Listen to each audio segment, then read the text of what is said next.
Selamat pagi saudaraku seiman dalam Kristus, salam sehat sukacita selalu. Marilah kita mendengarkan firman Tuhan. Tuhan beserta kita sekarang dan selama-lamanya. Inilah Injil Yesus Kristus menurut Matius bab 7 ayat 15 sampai 20. Dimuliakanlah Tuhan. Hal pengajaran yang sesat. Waspadalah terhadap nabi-nabi palsu yang datang kepadamu dengan menyamar seperti domba, tetapi sesungguhnya mereka adalah serigala yang buas. Dari buahnya lah kamu akan mengenal mereka. Dapatkah orang memetik buah anggur dari semak duri, atau buah ara dari rumput duri? Demikianlah setiap pohon yang baik menghasilkan buah yang baik, sedangkan pohon yang tidak baik menghasilkan buah yang tidak baik. Tidak mungkin pohon yang baik itu menghasilkan buah yang tidak baik, atau pohon yang tidak baik itu menghasilkan buah yang baik. Dan setiap pohon yang tidak menghasilkan buah yang baik pasti ditebang dan dibuang ke dalam api.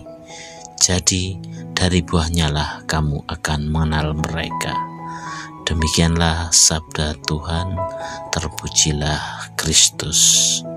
Selamat pagi saudaraku seiman dalam Kristus. Melalui Injil hari ini meminta kita semua, baik para pembaca, pendengar firman Tuhan, untuk berhati-hati dan waspada, bukan terhadap barang tetapi terhadap nabi-nabi palsu.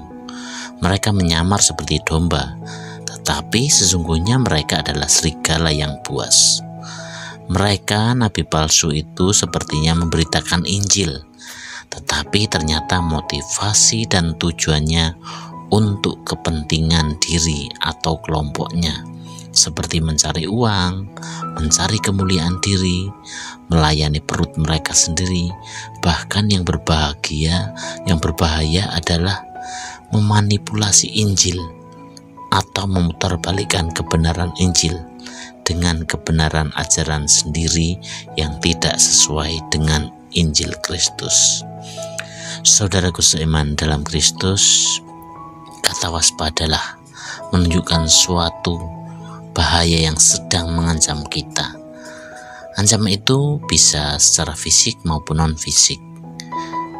Ancaman itu bisa saja berupa ancaman politik, ideologi, ekonomi, keamanan, ataupun iman. Hari ini Yesus mengingatkan kita berbicara tentang ancaman iman seorang Kristiani. Yesus memberikan peringatan, waspadalah terhadap nabi-nabi palsu. Waspadalah berarti kita harus selalu berjaga-jaga, berdoa agar diberi penglihatan yang cermat. Jangan sampai lengah atau kendor. Jangan mudah terpesona dengan karisma atau mungkin kefasihan lidah dan berbagai manifestasi rohani yang ditunjukkan orang-orang yang mengaku dirinya utusan Tuhan. Kita harus menguji segala sesuatu dengan cermat agar tidak tersesat. Bagaimana cara mengujinya itu? Mungkin kita bisa salah mengira serigala sebagai domba karena kecerdikannya memakai baju bulu domba. Tetapi Yesus ingin kita tidak salah lagi, maka Ia membawa kita ke analogi pohon. Kesejatian sebuah pohon tidak bisa dimanipulasi ketika menghasilkan buah. Buah apa yang dihasilkannya itulah jenis pohon yang sesungguhnya. Pohon anggur pasti menghasilkan buah anggur. Cara untuk melindungi diri dari kepalsuan adalah dengan mempelajari dan mengenal yang asli, yaitu kebenaran. Supaya kita tidak disesatkan oleh kepalsuan, kita perlu membaca, mempelajari, dan memahami Alkitab dan menilai semua pengajaran berdasarkan Alkitab. Biarlah kita seperti Rasul Paulus yang memiliki komitmen untuk selalu menyatakan kebenaran dan tidak memalsukan firman Allah. Karena itu, waspadalah terhadap setiap ajaran dari para pengkhotbah agar kita tidak ikut tersesat dalam ajarannya. Saudaraku seiman yang dalam Kristus, siapapun bisa menyamar, sebagai domba, padahal sejatinya ia adalah serigala.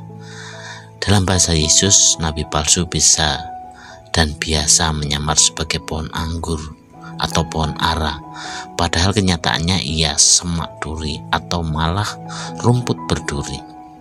Siapapun bisa berbicara manis, menyenangkan, memukau, tapi bisa jadi ia seorang yang kasar, menekan, menyesakkan orang. Bagi kita, Yesus pasti tak hanya meminta kita untuk mewaspadai nabi-nabi palsu, orang-orang yang serigala berbulu domba. Ia pun meminta kita agar kita menjadi pengikutnya yang asli, yang bukan abal-abal.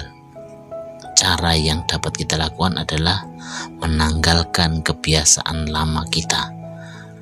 Untuk berkulit domba atau berisi serigala adalah dengan meningkatkan hidup doa. Hanya dengan doa yang dapat mengubah cara hidup kita. Hanya doa yang dapat mengganti isi hati kita dari yang jahat menjadi yang baik, dari kemunafikan menjadi kejujuran, kebencian menjadi kasih, dari dendam menjadi pengampunan.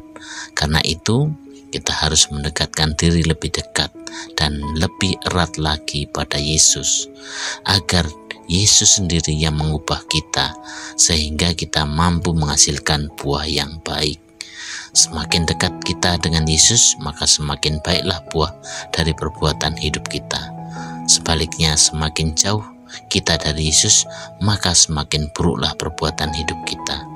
Marilah kita membawa anggota keluarga dan komunitas kita untuk semakin dekat dengan Yesus, agar dapat menghasilkan buah yang baik dan jujur tanpa kemunafikan. Demikianlah permohonan kita hari ini, dan marilah kita berdoa dalam nama Bapa dan Putra dan Roh Kudus. Ya Bapa yang penuh kasih, semoga sabdamu kehidupan ini Kau memberikan kami mampu bisa menangkap dalam hidup kami akan firman-Mu. Semoga kami juga berani untuk terus-menerus memupuk hidup kami dengan sabda-Mu. Bantulah kami agar kami mampu menghasilkan buah yang baik bagi diri kami sendiri dan bagi sesama. Amin. Dalam nama Bapa dan Putra dan Roh Kudus. Amin.